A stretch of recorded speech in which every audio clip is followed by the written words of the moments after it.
नमस्कार, दोपहर समाचार में आपका स्वागत है।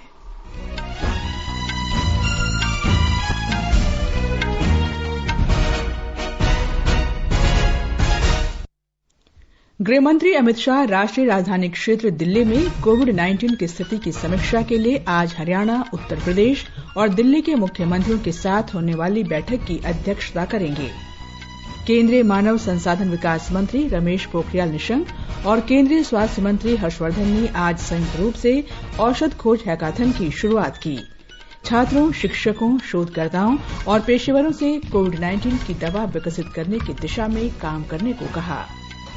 दिल्ली के मुख्यमंत्री अरविंद केजरीवाल ने देश के पहले प्लाज्मा बैंक का उद्घाटन किया। देश में कोरोना से स्वस्थ होने वालों की दर 59.51% हुई। इस वायरस से अब तक 3,59,860 लोग ठीक हो चुके हैं। रक्षा मंत्री राजनाथ सिंह कल लेह लद्दाख का दौरा करेंगे और मध्य प्रदेश में भाजपा सरकार का दूसरी बार मंत्रिमंडल विस्तार, 28 नए मंत्रियों को शपथ दिलाई गई।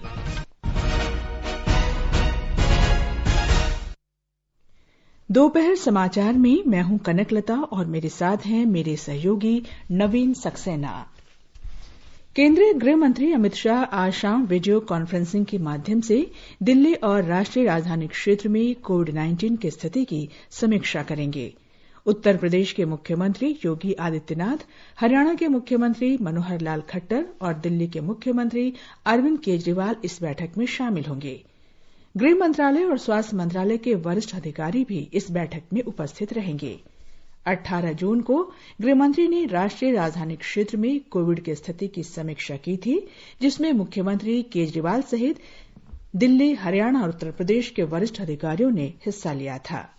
इस मौके पर उन्होंने कोविड-19 की महामारी से निपटने में राष्ट्रीय राजधानी क्षेत्र में एक समेकित रणनीति की आवश्यकता पर जोर दिया था। राष्ट्रीय राजधानी में कोरोना के अब तक संक्रमित मामलों की संख्या 89,000 को पार कर गई है। केंद्रीय मानव संसाधन विकास मंत्री रमेश पोखरियाल निशंक और केंद्रीय स्वास्थ्य मंत्री हर्षवर्धन ने आज संयुक्त रूप से वीडियो कॉन्फ्रेंस के माध्यम से औषध खोज हैकाथन की शुरुआत की। इस अवसर पर दोनों मंत्रियों ने छात्रों, शिक्षकों और अनुसंधानकर्ताओं समेत सभी लोगों से इस हैकाथन में बड़ी संख्या में भाग लेने और कोविड की कारगर औषधि विकसित करने की अपील की। इस अभियान का आयोजन वैज्ञानिक और औद्योगिक अनुसंधान परिषद और अखिल भारतीय तकनीकी शिक्षा परिषद ने संयुक्त रूप से किया है। ये जो महामारी है, इस संकट का निदान भारत की धरती से निकलना चाहिए। पूरे विश्व के कल्याण के लिए दुनिया में कोई भी व्यक्ति दुखी हम देखना नहीं चाहते हैं। इसीलिए हमारे प्रधानमंत्री ने कहा हमारा देश विश्व कल्याण का देश है और इसलिए ये ताकत हमें आनी चाहिए। मैं बहुत सारी शुभकामना देना चाहता हूँ इस अवसर पर। सभी लोग जो यहाँ पर आए हैं वो आज से इस विजन और मिशन के साथ इसको दौड़ करके रिजल्ट की उस परिणति तक चुप न बैठें, बल्कि सबका उस दिशा में योगदान होगा। दिल्ली के मुख्यमंत्री अरविंद केजरीवाल ने कोविड-19 के रोगियों के इलाज के लिए प्लाज्मा बैंक का उद्घाटन किया। ये बैंक नई दिल्ली के institute of liver and biliary science में स्थापित किया गया है। आज नई दिल्ली में मीडिया को संबोधित करते हुए मुख्यमंत्री ने इस बैंक के लिए प्लाज्मा दान करने के लिए लोगों से बड़ी संख्या में आगे आने का अनुरोध किया। एक रिपोर्ट। प्लाज्मा देने के लिए इच्छुक दानकर्ता 1031 पर कॉल कर सकते हैं या फिर 8800007722 पर व्हाट्सएप भी कर सकते हैं। इसके बाद डॉक्टर इच्छुक दानकर्ताओं से संपर्क करेंगे और उनकी पात्रता की जांच करेंगे। केवल वही लोग प्लाज्मा दे सकते हैं जो पहले कोरोना वायरस से संक्रमित थे और अब ठीक हो चुके हैं। 50 किलोग्राम से अधिक वजन वाले 18 से 60 आयु वर्ग के लोग कोविड-19 रोगियों के लिए प्लाज्मा दान कर सकते हैं। जो महिलाएं मां बन चुकी हैं और ऐसे लोग जिन्हें गंभीर बीमारी है वो प्लाज्मा देने के लिए पात्र नहीं हैं। डॉक्टर की सिफारिश के बाद ही प्लाज्मा दिया जाएगा। दिल्ली उन चुनिंदा राज्यों में से एक है जहां आईसीएमआर ने प्लाज्मा थेरेपी का परीक्षण करने की अनुमति दी थी, जो कि अभी भी परीक्षण के चरण में है। आईसीएमआर ने भी प्लेसिड ट्रायल शुरू किया है और इस अध्ययन का नमूना 452 है। भूपेंद्र सिंह, आकाशवाणी समाचार, दिल्ली। ये समाचार आकाशवाणी से प्रसारित किए जा रहे हैं। ताजा समाचार जानने के लिए आप हमारे Twitter handle @AIR News Hindi को फॉलो कर सकते हैं। ये आकाशवाणी है। देश में अब तक 3,59,860 कोविड रोगी उपचार के बाद स्वस्थ हो गए हैं। पिछले 24 घंटे में इस वायरस से 11,881 रोगी ठीक हुए हैं।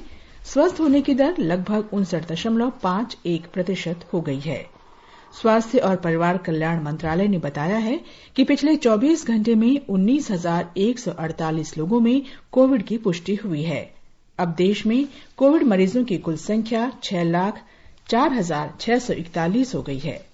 एक दिन में 434 लोगों की मृत्यु के साथ मृतकों की कुल संख्या 17,834 हो गई है। 2,26,947 मरीजों का इलाज चल रहा है। इस बीच भारतीय आयुर्विज्ञान अनुसंधान परिषद ICMR के अधिकारी ने बताया कि पिछले 24 घंटे में देश के विभिन्न प्रयोगशालाओं में 2,29,588 नमूनों की जांच की गई है। अब तक कुल 90,56,173 नमूनों की जांच की जा चुकी है। ICMR लगातार जांच में वृद्धि कर रहा है। अब तक 1,065 प्रयोगशालाओं को कोविड-19 जांच की अनुमति दी गई है। इनमें 768 सरकारी और 297 निजी प्रयोगशालाएं हैं। दिल्ली सरकार ने कहा है कि पिछले 24 घंटों के दौरान शहर में कोरोना वायरस के 2,442 नए मामले सामने आए हैं। इन्हें मिलाकर कुल संख्या 89,802 हो गई है। दिल्ली में अभी 27,000 से अधिक संक्रमितों का इलाज चल रहा है। दिल्ली स्वास्थ्य बुलेटिन के अनुसार 59,992 रोगी ठीक हो गए हैं और स्वस्थ होने वालों की दर 66.80% है। पिछले 24 घंटे में 1,644 रोगी ठीक हुए हैं और 61 लोगों की मौत हुई है। दिल्ली में अब तक 2,803 लोगों की मौत हो चुकी है। केंद्र शासित प्रदेश पुदुचेरी के स्वास्थ्य विभाग की रिपोर्ट के अनुसार प्रदेश में कोविड-19 बीमारी से स्वस्थ होने की दर बढ़कर 41.27% हो गई है। मृतकों की दर केवल 1.5% है। रिपोर्ट के अनुसार आज 63 लोग पॉजिटिव पाए गए, जिससे संक्रमित लोगों की कुल संख्या 459 हो गई है। बिहार में राष्ट्रीय जनता दल के विधानसभा सदस्य शाहनवाज आलम कोविड-19 से संक्रमित हो गए हैं। कोरोना से संक्रमित होने वाले वो राज्य के तीसरे विधायक हैं। उधर राज्य में इस समय लगभग 2300 लोगों का इलाज चल रहा है। हमारे संवाददाता ने बताया है कि कोरोना संक्रमण को देखते हुए राज्य सरकार ने सावन के महीने में राज्य के विभिन्न स्थानों पर आयोजित होने वाले श्रावणी मेलों को स्थगित कर दिया है। राज्य के सभी शिव मंदिर 4 अगस्त तक बंद रहेंगे।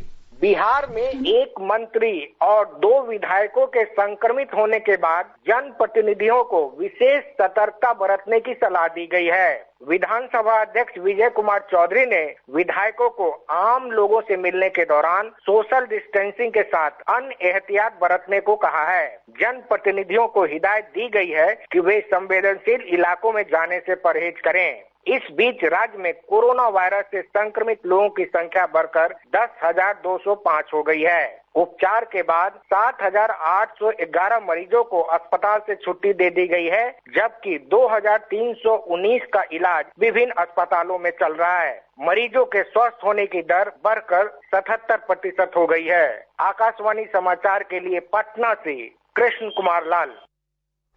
गुजरात में अहमदाबाद नगर निगम ने माइक्रो कंटेनमेंट जोन की सूची से 9 क्षेत्रों को हटा दिया है, जबकि 15 नए क्षेत्रों को इस जोन में शामिल किया गया है। ब्यौरा हमारे संवाददाता से। गुजरात में कोविड-19 महामारी से सबसे ज्यादा प्रभावित अहमदाबाद शहर है। सूरत और वडोदरा इसके पीछे है। राज्य में कोविड-19 के कुल 32,000 मामलों में से आधे से अधिक मामले अकेले अहमदाबाद में है। शहर में कोविड-19 के संक्रमण को नियंत्रित करने के लिए जूझ रहे अहमदाबाद नगर निगम ने 9 क्षेत्रों को माइक्रो कंटेनमेंट जोन से हटा दिया है, लेकिन दूसरी ओर शहर के अन्य 15 क्षेत्रों को माइक्रो कंटेनमेंट जोन में डालना पड़ा है। इन क्षेत्रों में Maninagar Gadi Sansthan Mandir Maninagar, Karnavati park society, Luv Kush heights, Jai Mitra society, Chanakyapuri, Sayona city, Azam society, Sainath society, Mahavir Nagar और राधाकृष्ण मंदिर के पास की गली शामिल है। योगेश पंड्या, आकाशवाणी समाचार, अहमदाबाद।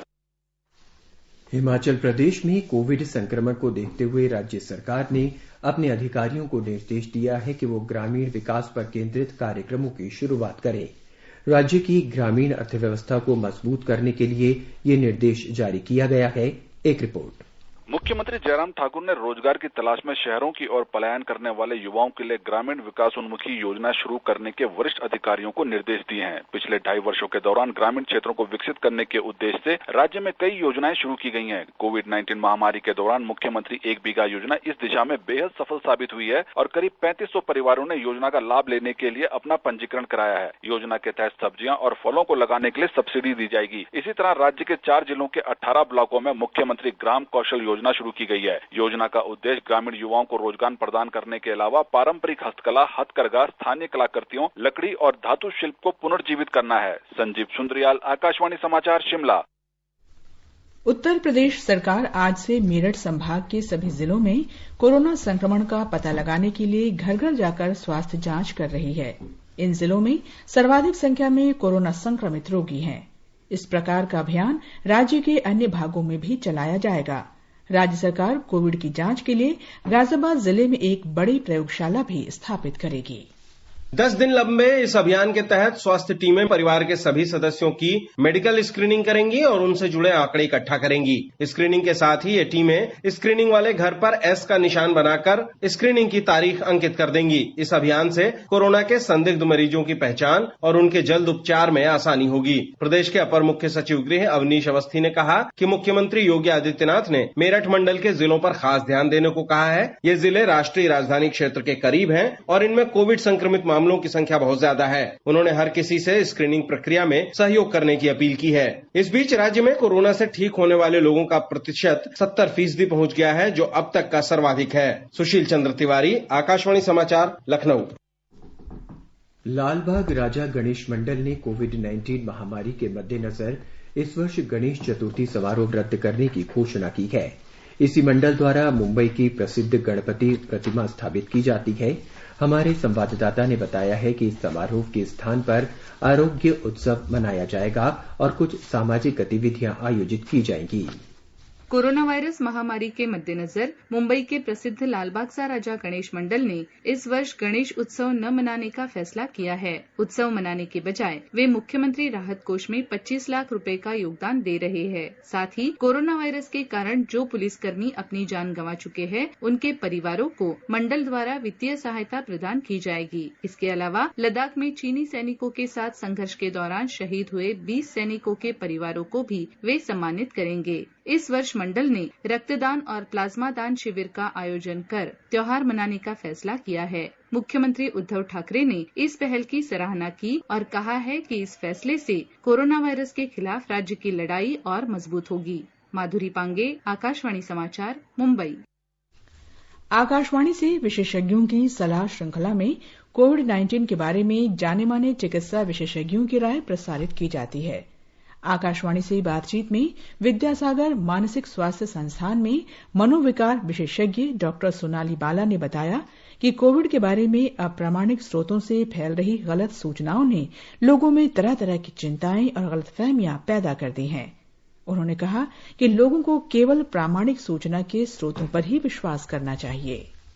अगर कोई इंसान जिसको ये कोविड-19 बीमारी हो गई है हमारे घर के आसपास रहता है तो उसकी वजह से एक डर पैदा हो जाता है, क्योंकि हमारे पास करेक्ट इन्फॉर्मेशन नहीं है कि ये कैसे फैलता है। ऑटोमेटिकली उस पर्सन के अगेंस्ट, इस बीमारी के अगेंस्ट स्टिग्मा जनरेट हो जाता है। तो सबसे जरूरी है कि हमें करेक्ट इन्फॉर्मेशन मिले, हम चीजों को सही मायने में समझे। अगर ऐसा होता है तो हमारे थॉट प्रोसेस पॉजिटिव होते हैं, हमें समझ में आता है कि ये बीमारी किसी को भी हो सकती है, तो डिस्क्रिमिनेशन क्यों किया जाए। अगर हमारे थॉट प्रोसेस करेक्ट होंगे तो ऑटोमेटिकली उस इंसान के लिए जिसको ये बीमारी हुई है कंपैशन, काइंडनेस जनरेट होगी और स्टिग्मा रिड्यूस होगा। आकाशवाणी का समाचार सेवा प्रभाग आज फोन इन कार्यक्रम में कोविड-19 पर एक विशेष परिचर्चा प्रसारित करेगा। लोकनायक जयप्रकाश नारायण अस्पताल के डॉक्टर नरेश गुप्ता परिचर्चा में भाग लेंगे। श्रोता स्टूडियो में हमारे टोल फ्री नंबर 1800-115767 पर फोन करके विशेषज्ञ से सवाल पूछ सकते हैं। श्रोता 1123314444 पर भी सवाल पूछ सकते हैं। इसके अलावा #AskAIR का इस्तेमाल कर Twitter handle @AIR news alert से भी सवाल पूछे जा सकते हैं। ये कार्यक्रम रात 9:30 से FM गोल्ड और अतिरिक्त मीटरों पर सुना जा सकेगा। ये कार्यक्रम हमारी वेबसाइट newsonair.com और हमारे YouTube channel news on AIR official पर भी उपलब्ध रहेगा। Mobile app news on AIR पर भी अपडेट लिए जा सकते हैं। जेईई और नीट परीक्षाओं के आयोजन के बारे में सुझाव देने के लिए केंद्र सरकार ने एक विशेषज्ञ समिति का गठन किया है। राष्ट्रीय टेस्टिंग एजेंसी के महानिदेशक इस समिति में शामिल हैं और इस समिति से कल तक रिपोर्ट देने को कहा गया है। कोविड महामारी को देखते हुए इन परीक्षाओं को स्थगित करने की मांग उठती रही है। ये समाचार हमारी वेबसाइट newsonair.com और हमारे मोबाइल ऐप न्यूज ऑन AIR/हिंदी पर भी उपलब्ध हैं। दोपहर समाचार में आपका फिर स्वागत है। आगे बढ़ने से पहले मुख्य समाचारों पर एक नजर। गृहमंत्री अमित शाह राष्ट्रीय राजधानी क्षेत्र दिल्ली में कोविड-19 की स्थिति की समीक्षा के लिए आज हरियाणा, उत्तर प्रदेश और दिल्ली के मुख्यमंत्रियों के साथ होने वाली बैठक की अध्यक्षता करेंगे। केंद्रीय मानव संसाधन विकास मंत्री रमेश पोखरियाल निशंक और केंद्रीय स्वास्थ्य मंत्री हर्षवर्धन ने आज संयुक्त रूप से औषध खोज हैकाथन की शुरुआत की। छात्रों, शिक्षकों, शोधकर्ताओं और पेशेवरों से कोविड-19 की दवा विकसित करने की दिशा में काम करने को कहा। दिल्ली के मुख्यमंत्री अरविंद केजरीवाल ने देश के पहले प्लाज्मा बैंक का उद्घाटन किया। देश में कोरोना से स्वस्थ होने वालों की दर 59.51% हुई। इस वायरस से अब तक 3,59,860 लोग ठीक हो चुके हैं और मध्य प्रदेश में भाजपा सरकार का दूसरी बार मंत्रिमंडल विस्तार, 28 नए मंत्रियों को शपथ दिलाई गई। मध्य प्रदेश में शिवराज सिंह चौहान के नेतृत्व वाली भारतीय जनता पार्टी की सरकार में 28 नए मंत्रियों को शामिल किया गया है। इनमें 20 कैबिनेट और 8 राज्य स्तर के मंत्री हैं। ब्यौरा हमारे संवाददाता से। नए मंत्रियों में कैबिनेट रैंक के 20 और राज्य मंत्री स्तर के 8 मंत्री शामिल हैं। अब भाजपा सरकार में कुल 33 मंत्री हो गए हैं। शिवराज सिंह चौहान के 23 मार्च को रिकॉर्ड चौथे कार्यकाल के लिए मुख्यमंत्री पद की शपथ लेने के बाद से यह मंत्रिमंडल का दूसरा विस्तार है। पहला विस्तार 21 अप्रैल को हुआ था, जिसमें 5 मंत्रियों को शामिल किया गया था। आज के विस्तार में सिंधिया खेमे से शामिल होने वाले मंत्री फिलहाल विधायक नहीं हैं, क्योंकि उन्होंने मार्च में विधानसभा से इस्तीफा दे दिया था, जिसके कारण कमलनाथ के नेतृत्व वाली 15 महीने पुरानी कांग्रेस सरकार गिर गई थी। राज्य में विधानसभा की 24 सीटें खाली हैं, जिन पर जल्दी ही उपचुनाव होंगे। मुख्यमंत्री शिवराज सिंह चौहान, वरिष्ठ नेता ज्योतिरादित्य सिंधिया और केंद्रीय मंत्री नरेंद्र सिंह तोमर आज राजभवन में आयोजित शपथ ग्रहण समारोह में उपस्थित थे। संजीव शर्मा, आकाशवाणी समाचार, भोपाल। भारत और चीन ने वास्तविक नियंत्रण रेखा पर प्राथमिकता के आधार पर तनाव घटाने पर जोर दिया है। दोनों पक्ष स्थिति से निपटने के लिए स्थापित सैन्य और कूटनीतिक माध्यमों से विचार विमर्श कर रहे हैं। चीन की पीपुल्स लिबरेशन आर्मी और भारतीय सेना के कमांडरों के बीच मंगलवार को भारत के चुशुल में बातचीत हुई। वास्तविक नियंत्रण रेखा और सीमावर्ती क्षेत्रों में तनाव घटाने से संबंधित मुद्दों पर विचार विमर्श करने के लिए शीर्ष सैन्य कमांडरों की ये तीसरी बैठक थी। ये बैठक विदेश मंत्री सुब्रमण्यम जयशंकर और चीन के विदेश मंत्री के बीच 17 जून को हुई बातचीत के बाद आयोजित की गई थी। दोनों नेताओं ने इस पर सहमति जताई थी कि पूरी स्थिति का समाधान जिम्मेदारी के साथ किया जाएगा और दोनों देश 6 जून को बनी समझ के अनुसार अपनी अपनी सेनाएं पीछे हटा लेंगे। राष्ट्रीय राजमार्ग और परिवहन मंत्री नितिन गडकरी ने कहा है कि चीन की कंपनियों को देश के किसी भी राजमार्ग परियोजना में भाग लेने की अनुमति नहीं दी जाएगी। उन्होंने कहा कि इसमें संयुक्त कंपनियां भी शामिल होंगी। श्री गडकरी ने कहा कि सरकार ये सुनिश्चित करेगी कि चीन की कंपनियां सूक्ष्म, लघु और मध्यम उद्यम जैसे किसी भी क्षेत्र में प्रवेश न कर पाए। उन्होंने कहा कि यह आत्मनिर्भर भारत बनाने की दिशा में एक कदम है। केंद्रीय मंत्री ने कहा कि सड़क निर्माण के लिए ऐसी किसी भी कंपनी को अनुमति नहीं दी जाएगी जिसमें चीन की भागीदारी हो। उन्होंने कहा कि चीन की कंपनियों पर प्रतिबंध लगाने की नीति जल्द ही जारी की जाएगी और भारतीय कंपनियों को राजमार्ग परियोजनाओं के प्रावधानों में छूट दी जाएगी। केंद्रीय सूचना प्रौद्योगिकी मंत्री रविशंकर प्रसाद ने भारत द्वारा चीन की ऐप पर लगाए गए प्रतिबंध को सही ठहराते हुए कहा है कि ये चीन पर डिजिटल आक्रमण है। एक बैठक को वीडियो कॉन्फ्रेंसिंग के जरिए संबोधित करते हुए उन्होंने कहा कि यह कदम देशवासियों के निजी डेटा को सुरक्षित रखने के उद्देश्य से उठाया गया। सूचना प्रौद्योगिकी मंत्री ने कहा कि भारत शांति चाहता है, लेकिन अगर किसी ने उसे आंख दिखाने की कोशिश की तो उसे करारा जवाब दिया जाएगा। भारत आज आत्मनिर्भर तभी होगा जब भारत सशक्त होगा और भारत हिम्मत से लोगों के हितों की रक्षा करेगा। आजकल 2 सी चल रहा है, एक है कोरोना और दूसरा है चाइना। भारत शांति में विश्वास करता है, भारत समस्याओं को बातचीत से सुलझाना चाहता है, भारत वसुधैव कुटुंबकम में विश्वास करता है। लेकिन जैसा हमारे प्रधानमंत्री जी ने कहा, अगर भारत के साथ कोई आंख मिलाएगा तो भारत आंख मिला के जवाब देना भी जानता है। हमने सबों के साथ दोस्ती का हाथ बढ़ाया, लेकिन अगर चीन के लोगों ने जबरन लद्दाख में दबाव बनाने की कोशिश की, जो लाइन ऑफ एक्चुअल कंट्रोल है, जो LOC है, तो उसके संधि का अतिक्रमण कर आगे आने की कोशिश की, तो हमारे जवानों ने जबरदस्त जवाब भी दिया। अमेरिका के विदेश मंत्री माइक पोम्पियो ने चीनी ऐप पर प्रतिबंध लगाने के भारत के फैसले का स्वागत किया है। उन्होंने भारत की कार्रवाई की सराहना करते हुए कहा कि क्लीन ऐप के दृष्टिकोण से भारत की संप्रभुता, अखंडता और राष्ट्रीय सुरक्षा को बढ़ावा मिलेगा। भारत ने सोमवार को 59 चीनी मोबाइल ऐप पर यह कहते हुए प्रतिबंध लगा दिया था कि वे संप्रभुता, अखंडता, रक्षा, राष्ट्र की सुरक्षा और सार्वजनिक व्यवस्था के लिए नुकसानदायक हैं। प्रतिबंधित ऐप में टिकटॉक और वीचैट शामिल हैं। जम्मू कश्मीर के पुंछ जिले के शाहपुर और किरनी सेक्टर में नियंत्रण रेखा पर पाकिस्तानी सेना ने गोलीबारी की। रक्षा मंत्रालय के प्रवक्ता के अनुसार आज सुबह करीब 9:30 बजे शुरू हुई इस गोलीबारी का थल सेना ने करारा जवाब दिया। जानमाल के नुकसान की कोई खबर नहीं है। तमिलनाडु के त्रिची के निकट नामक्कल में कल रात पुलिस के विशेष दल ने छापा मारकर 10 लाख रुपए कीमत का गुटखा और पान मसाले का अवैध भंडार पकड़ा है। इस अवैध सामग्री को ले जाने वाली मिनी वैन को भी जब्त कर लिया गया है। केंद्रीय पर्यावरण और वन मंत्री प्रकाश जावड़ेकर ने शहरी क्षेत्रों में वन भूमि को इन शहरों के निवासियों के लिए अत्यंत महत्वपूर्ण बताया है। भारत के महालेखा परीक्षक के कार्यालय में अनूठी वन भूमि का उद्घाटन करते हुए उन्होंने कहा कि यहां पर लगाए जाने वाले 12,000 पौधे दिल्ली के कार्यालयों के लिए एक आदर्श होंगे। पर्यावरण मंत्री ने कहा कि इस तरह के वन लगाने की मियावाकी तरीके से तापमान में 14 डिग्री तक की कमी होती है और नमी में 40% तक की वृद्धि होती है।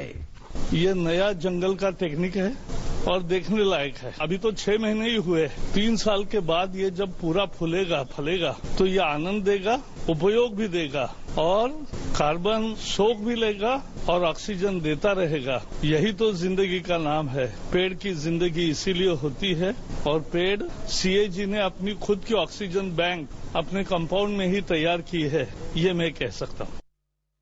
पेट्रोलियम और प्राकृतिक गैस मंत्री धर्मेंद्र प्रधान ने कहा है कि भारत कोविड-19 की चुनौतियों के बावजूद एशिया में गैस की मांग में वृद्धि के मामले में अग्रणी देशों में उभरने को तैयार है। उन्होंने कहा कि यह सरकार के निरंतर नीतियों और प्रयासों के साथ साथ तेजी से पाइपलाइन के बुनियादी ढांचे के विकास के कारण संभव होगा। श्री प्रधान कल अंतर्राष्ट्रीय ऊर्जा एजेंसी और पेट्रोलियम तथा प्राकृतिक गैस मंत्रालय द्वारा आयोजित एक संयुक्त वेबिनार को संबोधित कर रहे थे। प्रधानमंत्री गरीब कल्याण अन्न योजना के दूसरे चरण में 5 और महीने तक देश के 80 करोड़ लोगों के बीच परिवार के प्रत्येक सदस्य को 5 किलोग्राम गेहूं या चावल और प्रत्येक लाभार्थी परिवार को 1 किलोग्राम चना मुफ्त दिया जाएगा। केंद्रीय खाद्य और सार्वजनिक वितरण मंत्री रामविलास पासवान ने इस योजना के दूसरे चरण का विवरण दिया और राज्यों को अतिरिक्त खाद्यान्न उपलब्ध कराने के लिए सरकार द्वारा उठाए गए कदमों की जानकारी दी। उन्होंने प्रधानमंत्री नरेंद्र मोदी की प्रतिबद्धता को दोहराते हुए कहा कि यह सुनिश्चित किया जाएगा कि देश में गरीब और जरूरतमंद व्यक्ति भूखा नहीं रहे। असम में 20 जिलों के 12 लाख से अधिक लोग बाढ़ की चपेट में हैं। ब्रह्मपुत्र नदी जोरहाट, तेजपुर, ग्वालपाड़ा और धुबरी में खतरे के निशान से ऊपर बह रही है। सरकारी सूत्रों के अनुसार बाढ़ में अब तक 34 लोगों की जान गई है। बाढ़ से सड़कों, बांधों और पुलियों सहित विभिन्न आधारभूत ढांचों को क्षति पहुंची है। 16,000 से अधिक लोग राहत शिविरों में शरण लिए हुए हैं। 1 लाख हेक्टेयर कृषि भूमि जलमग्न है। काजीरंगा राष्ट्रीय उद्यान के 80% हिस्से में पानी भर गया है। उद्यान के 25 वन्य जीवों की भी मृत्यु हो गई है। उत्तर प्रदेश में पिछले 24 घंटों के दौरान बिजली गिरने की घटनाओं में 5 लोगों की मृत्यु हो गई और 1 व्यक्ति घायल हो गया। हमारे लखनऊ संवाददाता ने राहत आयुक्त के हवाले से खबर दी है कि प्रयागराज, अयोध्या, मऊ, बलिया और बस्ती जिलों में एक एक व्यक्ति की मृत्यु हुई। मुख्यमंत्री योगी आदित्यनाथ ने इन घटनाओं पर दुख व्यक्त करते हुए प्रत्येक मृतक के परिजनों को 4-4 लाख रुपए की अनुग्रह राशि देने की घोषणा की है। और अब एक नजर मौसम के पूर्वानुमान पर। दिल्ली में आंशिक रूप से बादल छाए रहेंगे और हल्की वर्षा होने की संभावना है। न्यूनतम तापमान 31 डिग्री और अधिकतम 40 डिग्री सेल्सियस रहने का अनुमान है। पश्चिम की बात करें तो मुंबई में भी आमतौर पर बादल छाए रहेंगे और गरज के साथ वर्षा होने की संभावना है। न्यूनतम तापमान 24 डिग्री सेल्सियस और अधिकतम 32 डिग्री सेल्सियस रहेगा। दक्षिण में चेन्नई में आमतौर पर बादल छाए रहेंगे और बारिश होने की संभावना है। न्यूनतम तापमान 26 डिग्री सेल्सियस और अधिकतम 34 डिग्री सेल्सियस के बीच रहने के आसार हैं। पूरब की बात करें तो कोलकाता में आंशिक रूप से बादल छाए रहने और वर्षा या गरज के साथ बौछारें पड़ने की संभावना है। तापमान 28 डिग्री और 35 डिग्री सेल्सियस के बीच रहने की संभावना है। जम्मू कश्मीर में न्यूनतम तापमान 27 डिग्री सेल्सियस से 38 डिग्री सेल्सियस रहने की संभावना है। मौसम साफ रहेगा। श्रीनगर में आसमान साफ रहेगा। शहर का तापमान 18 डिग्री सेल्सियस से 33 डिग्री सेल्सियस के बीच रहेगा। गिलगित में न्यूनतम तापमान 16 डिग्री सेल्सियस और अधिकतम तापमान 33 डिग्री सेल्सियस रहेगा। आसमान में आंशिक रूप से बादल छाए रहेंगे और मुजफ्फराबाद में आसमान साफ रहेगा। तापमान 23 डिग्री सेल्सियस से 40 डिग्री सेल्सियस के बीच रहने का अनुमान व्यक्त किया गया है। समाचार कक्ष से अलका सिंह। मिजोरम के पूर्व विधानसभा अध्यक्ष उपा रोकामलोवा का कल राहत आइजोल में निधन हो गया। वे 79 वर्ष के थे और लंबे समय से बीमार थे। रोकामलोवा 3 बार राज्य विधानसभा के लिए चुने गए और 1990 में विधानसभा अध्यक्ष निर्वाचित हुए थे। वो ललथन हावला सरकार में ग्रामीण विकास मंत्री भी रहे। रूस में राष्ट्रपति व्लादिमीर पुतिन ने अगले दशक के मध्य तक सत्ता में बने रहने का जबरदस्त जनादेश हासिल कर लिया है। रूस में कल हुए जनमत संग्रह में जनता ने भारी बहुमत के साथ देश में राजनीतिक यथास्थिति बनाए रखने का समर्थन किया। संवैधानिक संशोधनों पर हुए राष्ट्रव्यापी जनमत संग्रह के परिणाम से राष्ट्रपति व्लादिमीर पुतिन के राष्ट्रपति पद पर 2036 तक बने रहने का मार्ग प्रशस्त हो गया है। अमेरिका में भारतीय मूल के 2 जाने माने अमेरिकी उन 38 प्रवासियों में शामिल हैं जिन्हें अमेरिका की कार्नेगी कॉरपोरेशन द्वारा सम्मानित किया जाएगा। ये है पुलित्जर पुरस्कार विजेता लेखक सिद्धार्थ मुखर्जी और हार्वर्ड विश्वविद्यालय में अर्थशास्त्र के प्रोफेसर राज शेट्टी। उन्हें अमेरिका में कोविड-19 के क्षेत्र में महत्वपूर्ण योगदान के लिए यह सम्मान दिया जाएगा। अमेरिका ने शिनचांग सहित चीन के तमाम शहरों में जबरन श्रम और मानवाधिकार हनन के आरोपों से घिरी कंपनियों के साथ मिलकर काम करने वाली अमेरिकी कंपनियों के लिए कारोबारी परामर्श जारी किया है। ये पिछले कुछ दिनों से ट्रंप प्रशासन द्वारा किए जा रहे सख्त उपायों की ही श्रृंखला में एक और कदम है। राष्ट्रपति डोनाल्ड ट्रंप ने हाल ही में चीन की हुवेई और जेटी कंपनियों को राष्ट्रीय सुरक्षा के लिए खतरा बताते हुए उइगुर मानवाधिकार नीति कानून पर दस्तखत किए हैं। अमेरिकी विदेश मंत्री माइक पोम्पियो ने कल कहा कि चीनी कम्युनिस्ट पार्टी ने हांगकांग और ब्रिटेन से किए वायदों का उल्लंघन करते हुए राष्ट्रीय सुरक्षा कानून लागू किया है। उन्होंने कहा कि अमेरिका इस क्रूर कानून के कई प्रावधानों और उस क्षेत्र में रह रहे अमेरिकियों सहित तमाम नागरिकों की सुरक्षा को लेकर चिंतित है। अंत में मुख्य समाचार एक बार फिर। गृह मंत्री अमित शाह राष्ट्रीय राजधानी क्षेत्र दिल्ली में कोविड-19 की स्थिति की समीक्षा के लिए आज हरियाणा, उत्तर प्रदेश और दिल्ली के मुख्यमंत्रियों के साथ होने वाली बैठक की अध्यक्षता करेंगे। केंद्रीय मानव संसाधन विकास मंत्री रमेश पोखरियाल निशंक और केंद्रीय स्वास्थ्य मंत्री हर्षवर्धन ने आज संयुक्त रूप से औषध खोज हैकाथन की शुरुआत की। छात्रों, शिक्षकों, शोधकर्ताओं और पेशेवरों से कोविड-19 की दवा विकसित करने की दिशा में काम करने को कहा। दिल्ली के मुख्यमंत्री अरविंद केजरीवाल ने देश के पहले प्लाज्मा बैंक का उद्घाटन किया। देश में कोरोना से स्वस्थ होने वालों की दर 59.51% हुई। इस वायरस से अब तक 3,59,860 लोग ठीक हो चुके हैं। और मध्य प्रदेश में भाजपा सरकार का दूसरी बार मंत्रिमंडल विस्तार, 28 नए मंत्रियों को शपथ दिलाई गई। इसके साथ ही दोपहर समाचार का ये अंक समाप्त हुआ। नमस्कार।